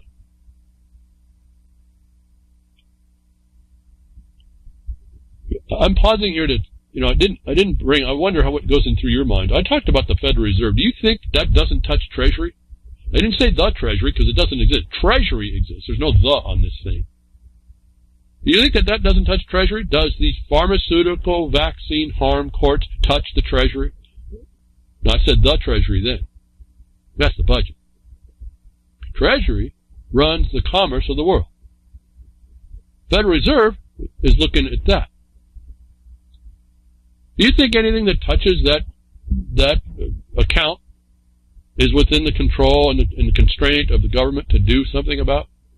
If you said yes, then you take a step back a bit, let someone else come forward. They're not paying attention. This is a condition where they're predicting the future. They claim to have it on a decline. I don't know whether it's going to go one way or the other. Understand this was said underneath when they said they didn't even know. So how are they doing this prediction? But this is the control grid that goes on, and they meet people's expectations. They lead their people's minds because we're all programmed. We're going to see people be hurt by a polio-like disease as if now they want you to disregard it. Your little one could get this. And this polio-like disease is actually, from what I understand, a degraded polio. And this is the best that the government can do?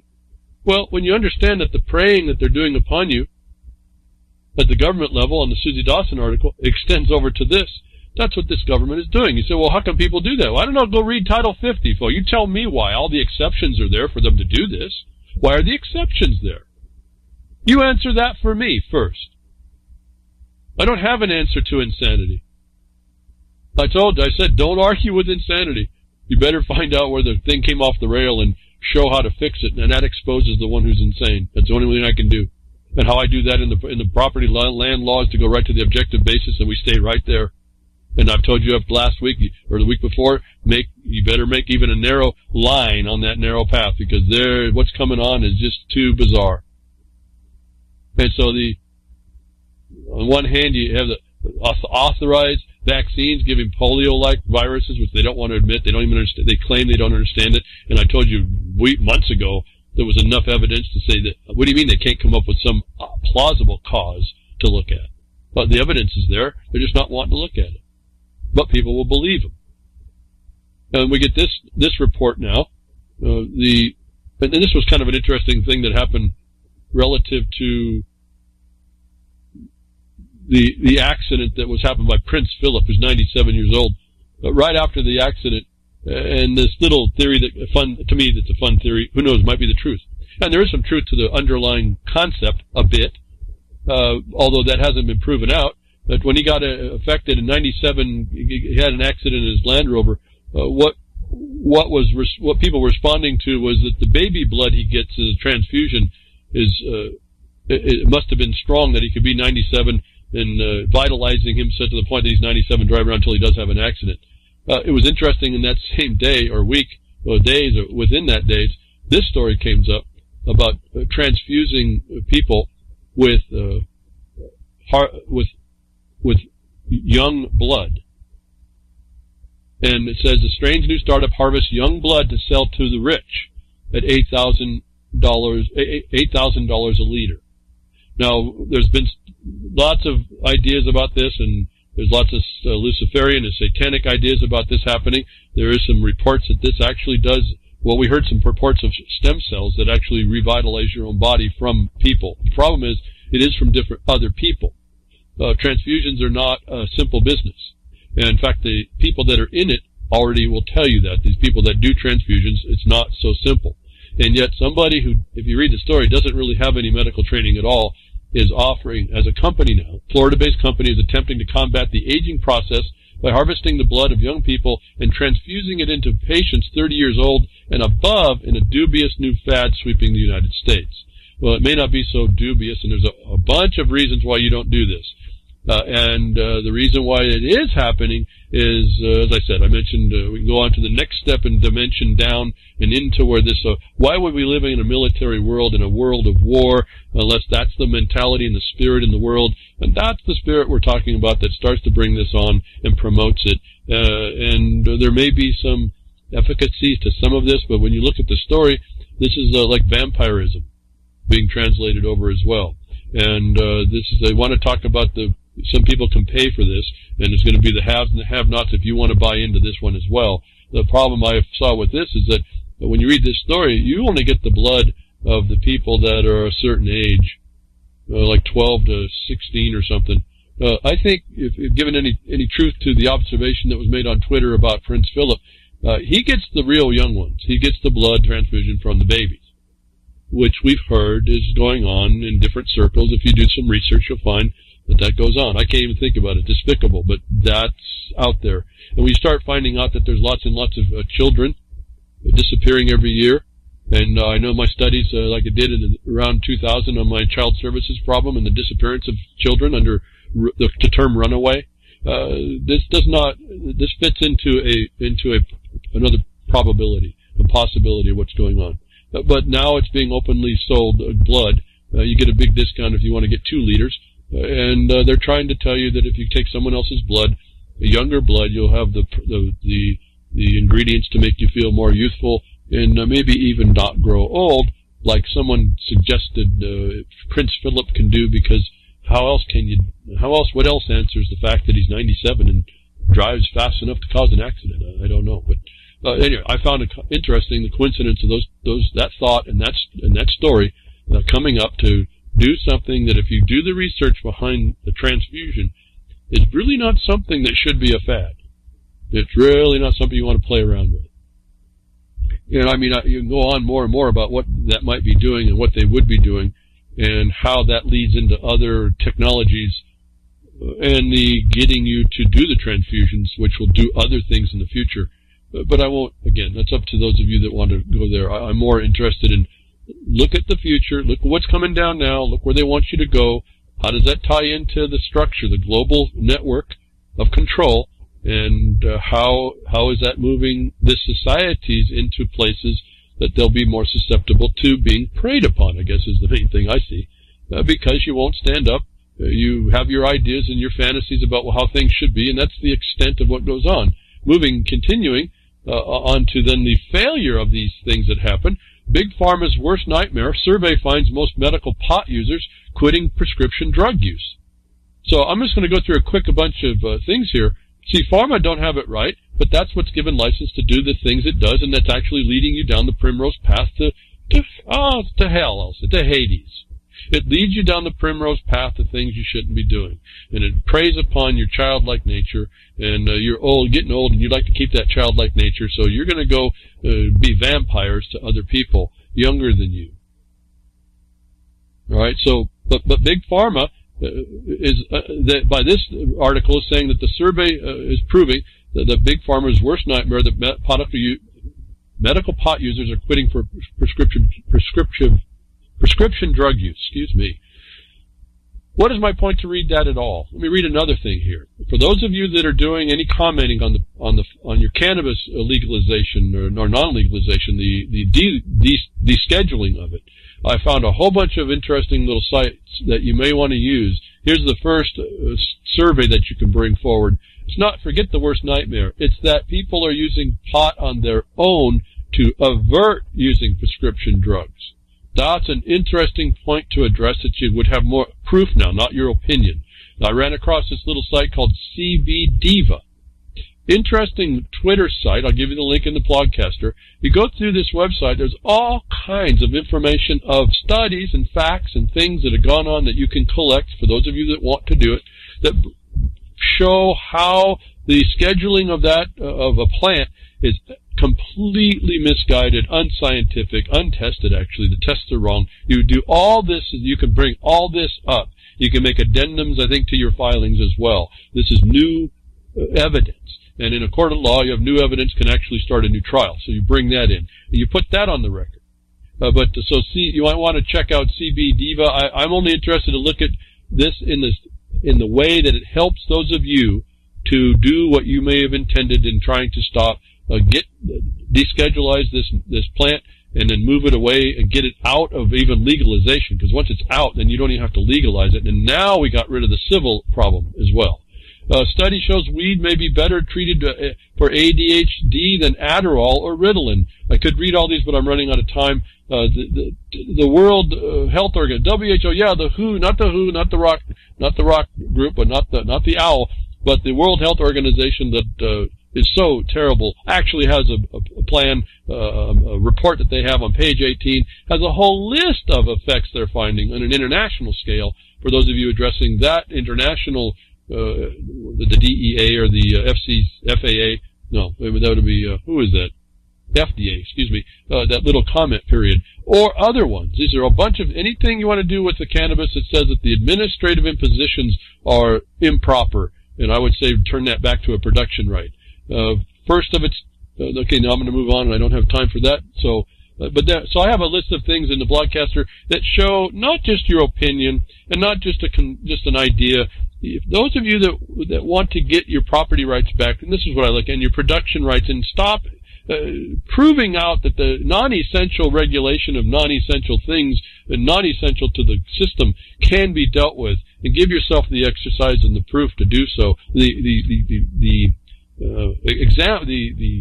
experience to do that. It's in these things. Like for me, I don't even care about it, but I can see a path if I was to make it interest. I had nothing else to do. I could use all of this to then really assert something against these people that are in positions of power that are actually enforcing pharma upon you. That we see people are taking their own voluntary decisions to move away from when there is the alternative. Talk about alternatives and consensus. This is how the type of alternative you start to bring.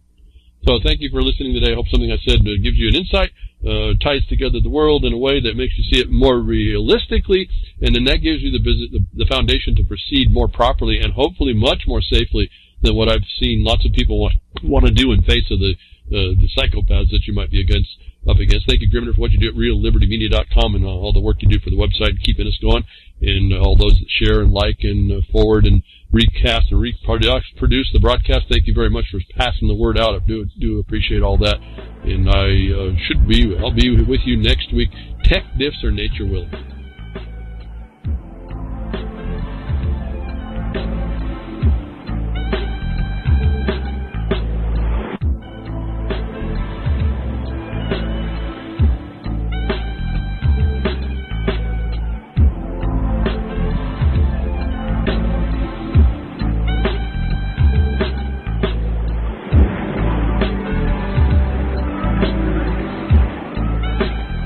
Well, that's another lesson. I hope with today's information you can take it to those that misbehave. From behind the woodshed, leaving his mark on the beast, this is Hal Anthony. Till next time, journey with purpose.